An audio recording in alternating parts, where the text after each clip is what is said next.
My work with iPUB is focused primarily on creating short videos on Christianity's big ideas, so I can talk with non-believers about them. Occasionally, however, I'm asked by fellow Christians how I myself go about trying to make sense of the Bible. So I thought I'd create an informal video series to introduce some of the literary tools that have proved especially helpful to me.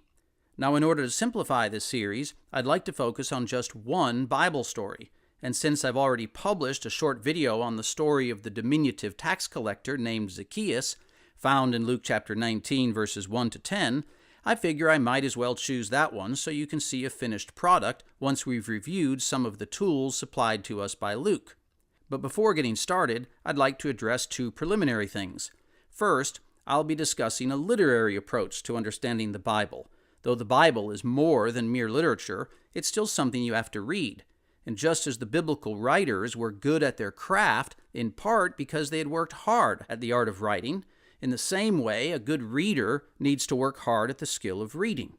Now, there are other approaches to the Bible, especially historical and theological ones, which are also indispensable for interpreting the Bible properly. But a literary approach is the first layer. This is because God's thoughts first have to take the form of words before their matter can become history and theology. For example, God is love is clearly a theological statement. But before we can understand it's a theological statement, we first have to know something about language, like the meaning of the vocabulary words God and is and love. And we have to know how English grammar works, that the subject is often the first word in the sentence. Thankfully, we don't have to go back to 9th grade English class to know most of this. The language stuff is the intuitive bedrock of the layers of different kinds of interpretation soils on top. Second, I certainly didn't discover these literary tools on my own, but learned them from people smarter than I am.